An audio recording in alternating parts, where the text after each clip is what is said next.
Üçbucağın daxili və xarici bucağının tənböləninin nisbətlə bağlı düsturuna baxırıq. Deyək ki, üçbucağın bir bucaq, daxili bucağının tənbölənini çəkmişik. Alfa, alfa. Bu iki tərəfə B və C adlarını verək. Tənbölənin üçüncü tərəfdən ayırdığı hissələrin uzunluqları M və N olsun. İndi nə edirik? Deməli, bu təpədə, daha doğrusu bu təpədə bu tənbölənə paralel bir xətt çəkirik. Həmin paralel xəttin bu tərəfin uzantısı ilə kəşmə nöqtəsini qeyd edirik.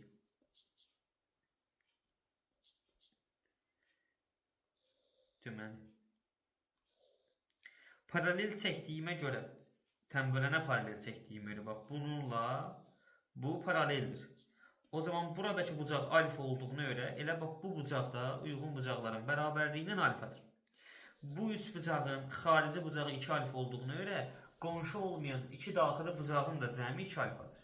O zaman bu bucaqla bu bucağın cəmi olmalıdır 2 alfa. Onlardan biri alfa olduğuna görə digər bucağa da alfa qalır. Yəni, beləliklə bizim bu ştriklədiyimiz üç bucağımız bərabər yanlıdır. Buranın da uzunluğuna qalır C. Sonra bu hissənin uzunluğu M, bu hissənin uzunluğu N'dir. Fales teoremindən bilirəm ki, daha doğrusu ümumiləşmiş Fales teoremindən B bölünsün C, M bölünsün M-ə bərabərdir. B bölünsün C, M bölünsün N-ə bərabərdir. Yəni, bunları artıq siləndən sonra bizim üçün geriyə qalan şəkil budur. Üçbucağın bir təpəsindən tənbölən çəkilibsə, bu iki tərəfin nisbəti bu iki tərəfin nisbətinə bərabərdir. Bu, daxili bucağın tənböləni haqqındakı nisbətlə bağlı qayda idi. İndi üçbucaqda deyək ki,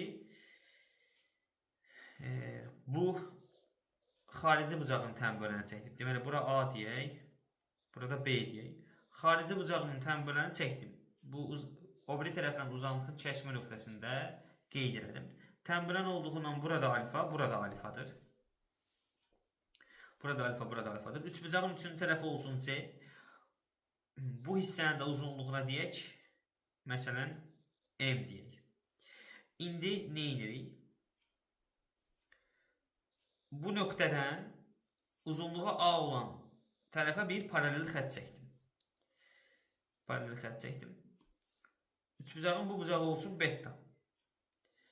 Çarpaz bucaqların bərabərliyindən bu zigzag qaydasına görə bax bu bucaqda beta olur. Beta üstə 2 alfa açıq bucağı verdiyinə görə 2 alfa üstə beta 180'dir. Deməli 2 alfa üstə yəni beta 180'dir.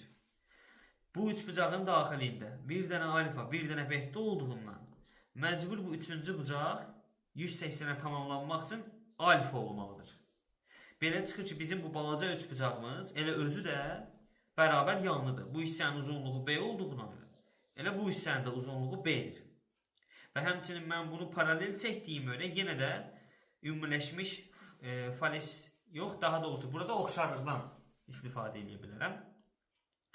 Bu balaca üçbucaqla bizim böyük üçbucağımız oxşardır.